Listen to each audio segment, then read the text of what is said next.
அடுத்த சட்டமன்ற தொகுதி எதுன்னு பார்க்கிற போது அது கன்னியாகுமரி மேற்கு பகுதியில் இருக்கிற பத்மநாபபுரம் சட்டமன்ற தொகுதி.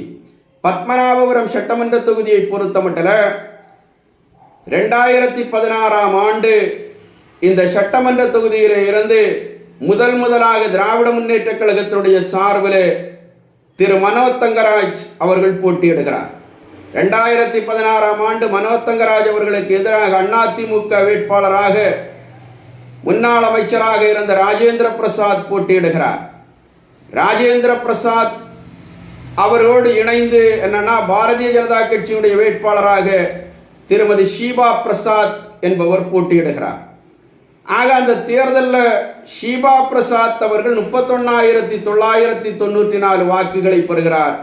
ராஜேந்திர பிரசாத் 35,344 வாக்குகளை பெறுகிறார். இவர்களை எதிர்த்து போட்டியிட்ட திமுக வேட்பாளர் திரு மனோஜ் தங்கராஜ் அவர்கள் 76,249 வாக்குகளை பெற்று அவர் வெற்றி பெற்று முதல் முறையாக சட்டமன்றத்திலே கால் பதிக்கிறார். ஆக அந்த தொகுதியை பொறுத்த மட்டில் 67,338 வாக்குகள் பாரதிய ஜனதா கட்சியும் அதிமுகவும் இணைந்து பெற்ற வாக்குகளாக பார்க்கப்படுகிறது. இந்த வாக்குகளோடு திரு மனோஜ் தங்கராஜ் அவர்கள் பெற்ற 76,249 வாக்குகளை ஒப்பிட்டு பார்க்கிற போது வாக்கு வித்தியாசம் இரண்டு கூட்டணிக்கும் இடையில எவ்வளவுன்னா 8,911 வாக்குகளே வருகிறது. ஆக இன்னைக்கு 2026 சட்டமன்ற தேர்தலில் அதிமுக வேட்பாளர் போட்டியிடுவாரா அல்லது பாரதிய ஜனதா கட்சியுடைய வேட்பாளர் போட்டியிடுவாரா என்கிற கேள்வி எழுகிற நிலையில் 2021 சட்டமன்ற தேர்தலையும் நாம் தொடர்புபடுத்தி பார்க்க வேண்டிய அவசியம் இருக்கிறது. 2021 சட்டமன்ற தேர்தலையும் அதே மனோஜ் தங்கராஜ் தான் திராவிட முன்னேற்ற கழகத்தினுடைய வேட்பாளர். அவர் பெற்ற வாக்கு எவ்வளவுன்னா 87,744 வாக்குகள்.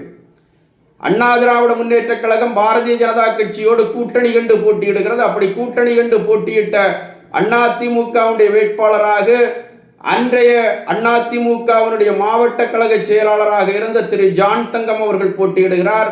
திரு ஜான் தங்கத்தை பொறுத்த மட்டிலே அவருக்கு ஒரு அடிஷனல் பெருமை உண்டு. என்னன்னா 2019ஆம் ஆண்டு நடைபெற்ற நாடாளுமன்ற தேர்தலில் கன்னியாகுமரி நாடாளுமன்ற தொகுதியினுடைய அதிமுக வேட்பாளராக போட்டியிட்டவர் கிட்டத்தட்ட 1,76,000 வாக்குகளை அதிமுகவுக்கு பெற்று தந்தவர் என்கிற பெருமையும் அவருக்கு உண்டு.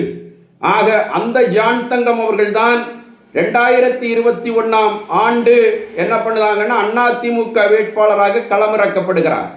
திரு ஜான் தங்கத்தை பொறுத்த மட்டிலே அவரும் கத்தோலிக்க கிறிஸ்தவ சமுதாயத்தை சார்ந்தவர், அதிமுகவுடைய நடப்பு மாவட்ட செயலாளர் என்கிற அந்த அடையாளங்களோடு போட்டியிட்ட அவரால் அன்னைக்கு 60,859 வாக்குகளை மட்டுமே பத்மநாபபுரம் தொகுதியிலே பெற முடிந்தது.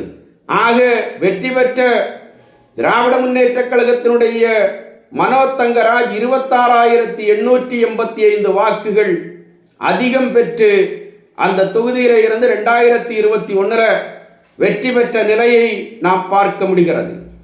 ஆக இன்னைக்கு 2026 சட்டமன்ற தேர்தல் களத்தை பொறுத்த மட்டிலே அதிமுக ஆக இருக்கட்டும், பாரதிய ஜனதா கட்சியாக இருக்கட்டும், பாரதிய ஜனதா கட்சியும் இங்கே இருந்து போட்டியிட வாய்ப்பு கேட்கலாம். அந்த கட்சியை பொறுத்த மட்டிலே மீண்டும் மரியாதைக்குரிய ஷீபா பிரசாத் போன்றவர்கள் வேட்பாளராக போட்டியிடுவதற்கான முயற்சியிலே இறங்கக்கூடும். அதிமுகவை பொறுத்த மட்டிலே 2021 வேட்பாளராக போட்டியிட்ட மரியாதைக்குரிய ஜான் தங்கம் அவர்கள் மீண்டும் கேட்பாளர் ஆகிற வாய்ப்பு இருக்கிறது. அவரோடு சேர்ந்து இன்னைக்கு புதிதாக மாவட்ட செயலாளராக நியமிக்கப்பட்டிருக்கிற திரு சுதர்சன் அவர்கள் வேட்பாளராக வாய்ப்பு கேட்கிற சூழல் இருக்கிறது. அதோடு என்னன்னா அந்த தொகுதியில இருந்து முன்னாள் கோதநல்லூர் பேரூராட்சி தலைவராக இருந்த திரு கிதியோன் ராஜ் அவர்கள் வேட்பாளர் ஆகிற வாய்ப்பை கேட்கிற இடத்தில் இருக்கிறார். அதுபோல எம்ஜிஆர் இளைஞரணியினுடைய மாவட்ட செயலாளராக இருக்கிற திரு வினோஜ் அவர்கள் வேட்பாளராக போட்டியிடுகிற வாய்ப்பினை கேட்கிற அந்த இடத்தில் இருப்பதை நாம் பார்க்க முடிகிறது. ஆக இதையெல்லாம் தாண்டி என்னன்னா, பத்மநாபபுரம் சட்டமன்ற தொகுதியை பொறுத்த மட்டில் பத்மநாபபுரம் சட்டமன்ற தொகுதியை சார்ந்தவர் முன்னாள் அதிமுகவினுடைய மாணவரணியுடைய மாவட்ட செயலாளராக பதவி வகித்தவர். அந்த பகுதியிலே அறியப்படுகிற ஒரு தொழிலதிபராக இருந்து கொண்டிருக்கிற வழக்கறிஞர் கீன்ஸ் என்பவர் கூட பத்மநாபபுரம் சட்டமன்ற தொகுதியில இருந்து போட்டியிடுகிற வாய்ப்பினை இன்றைக்கு கேட்டுக்கொண்டிருக்கிறார். ஆக இவர்களில் யார் வேண்டுமானாலும் பத்மநாபபுரம் சட்டமன்ற தொகுதியில இருந்து 2026 வேட்பாளராகிற வாய்ப்பு இருக்கிறது. ஆக திராவிட முன்னேற்ற கழகத்தை பொறுத்த மட்டில் இன்னைக்கு சிட்டிங் சட்டமன்ற உறுப்பினராகவும் மாவட்ட கழகத்தினுடைய செயலாளராகவும் அமைச்சர் பெருமகனாராகவும் இருந்து கொண்டிருக்கிற திரு மனோ தங்கராஜ் அவர்களே 2026 வேட்பாளர் ஆகிற அந்த சூழ்நிலை இருந்து கொண்டிருக்கிறது. ஆக அவரை எதிர்த்து போட்டியிடுகிற என்டிஏ அலையன்ஸினுடைய வேட்பாளர் அதிமுகவாக இருக்கலாம், பாஜகவாக இருக்கலாம், இவர்களில் யார் போட்டியிட்டாலும் களம் என்னன்னா ரொம்ப நெருக்கடியாக இருக்கும். ஏன்னா 2021 பெற்ற வெற்றியை சுலபமாக திரு மனோ தங்கராஜ் அவர்கள் பெற்றுவிட முடியாது. ஏன்னா அவர் மீது ஏகப்பட்ட அலிகேஷன்ஸ் இந்த தொகுதியில் இருப்பதை நாம் பார்க்க முடிகிறது. ஒரு கட்டத்தில் அமைச்சர் பதவியை அவர் இழந்திருக்கிறார்.